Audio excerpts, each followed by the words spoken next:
دیکھو ربیع الاول کے بارے میں لوگ اکثر ایک سوال پوچھتے ہیں کہ عید میلاد النبی منانا، اس میں جشن کرنا، نبی صلی اللہ علیہ وسلم کی آمد پہ خوشی منانا، یہ اسلام میں کیسا ہے؟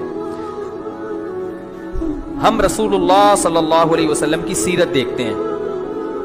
پہلی بات تو یہ کہ 12 ربیع الاول نبی کا یوم ولادت ہے، اس پر کوئی صحیح روایت موجود نہیں ہے.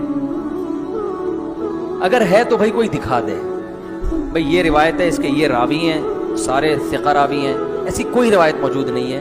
اور اس کی وجہ یہی ہے کہ اللہ تعالیٰ نے اپنے نبی کی ولادت کے دن کو امت سے چھپا لیا ہے تاکہ اس میں خرافات، کیونکہ پچھلی امتوں نے کیا نا اپنے انبیاء کی ولادتوں کے دن کے ساتھ. لیکن اگر فرض کر لیں، لوگ بحث کرتے نہیں جی فلاں نے لکھا ہے تو فلاں نے لکھا ہے، چلو مان لیا کہ 12 ربیع الاول نبی کا یوم ولادت ہے، تو ہمیں رسول اللہ صلی اللہ علیہ وسلم کی سیرت میں یوم ولادت پہ کیا کرنا ملتا ہے؟ احادیث صحیحہ سے صحیح حدیث ہے کہ نبی صلی اللہ علیہ وسلم پیر کے دن کا روزہ رکھتے تھے.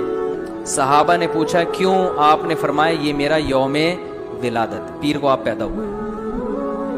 اب دیکھو پیر کو نبی نے روزہ رکھ کے یہ بتا دیا کہ اس میں عید کا تصور نہیں ہے، کیونکہ عید اور روزہ جمع بولنا پڑے گا آپ لوگوں کو، جمع نہیں ہو سکتا. اب اس کو سیلیبریٹ نہیں کیا جا سکتا. جس دن روزہ ہو جائے گا نا، اب وہ سیلیبریٹ کرنا اس کو ممکن ہے ہی نہیں، اس میں جشن کا تصور ہی ختم ہو گیا. جو ہماری عیدیں ہیں ان میں روزہ رکھنا جائز ہے؟ عید الفطر کو کوئی روزہ رکھے؟ بولو بھائی. اگر جس دن روزہ رکھا وہ عید نہیں ہو سکتی، جو عید ہے وہ روزے کا دن. کیا خیال ہے؟ عید اور روزہ ایک دوسرے کے کیا ہیں؟ اپوزٹ. کیونکہ عید ایک خوشی کا دن ہے اور اس کو سیلیبریٹ کرنا ہے. تو سیلیبریٹ جو کیا جاتا ہے کھا پی کے کیا جاتا ہے یا بھوکا رہ کے کیا جاتا ہے؟ دیکھو آپ کے بچے کا امتحان میں پاس ہو گیا اچھے نمبروں سے، بہت خوش ہیں آپ نے تمام رشتہ داروں کو فون کیا، بھائی میرا بچہ 100 نمبروں سے پاس ہوا ہے، میں بہت خوش ہوں اور میں اب جشن مناؤں گا، ایک سیلیبریٹ کروں گا اس کو. بھائی کیسے کریں گے؟ بھائی آپ تمام لوگوں سے گزارش ہے کہ صبح کا ناشتہ بھی چھوڑ دیں اور کل دوپہر کا کھانا بھی چھوڑ دیں. ہے بھائی یہ کیا ہو گیا؟ بھائی یہ خوشی ہے یا کوئی غم ہے بھائی؟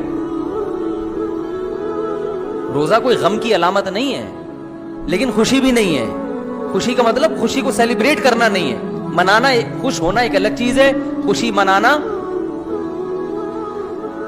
بھائی خوش ہونے پر تو ہم بھی کوئی پابندی نہیں لگا رہے کہ آپ 12 ربیع کو خوش ہو جائیں. مسئلہ ہے خوشی منانا. منانے کا صرف عید کو خوش ہونے پر کبھی بھی نہیں منائی جائے گی، صرف عید کے دن یا کوئی خوش یعنی یا کوئی کھانا کھلا کے. تو آپ کے بچہ 100 نمبروں سے پاس ہوا، آپ نے کہا کہ ہم خوشی منائیں گے. بھائی کیسے منائیں گے؟ آپ بھی کھانا چھوڑ دیں اور ہم بھی کھانا لے. بھائی وہ کہیں گے بھائی پہلے ہم اس طرح تو ہوگا کہ آج ہم زیادہ کھائیں گے، اس طرح تو منائی جاتی ہے. تو یہ بات سمجھ میں آ گئی. دوسری بات، دوسری دلیل، جمعے کا دن بھی چھوٹی عید ہے نا، اس کو بھی عید کہا گیا ہے روایتوں میں.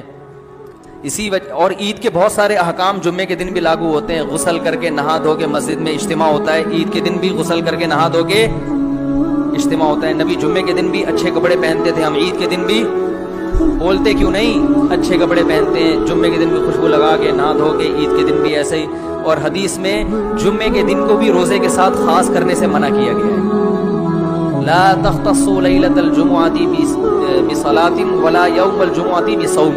حدیث میں آتا ہے جمعے کی جو رات ہے اس کو عبادت کے ساتھ خاص مت کرو اور جمعے کے دن کو روزے کے ساتھ خاص مت. جمعے کو روزہ رکھنا کوئی اضافی فضیلت نہیں ہے.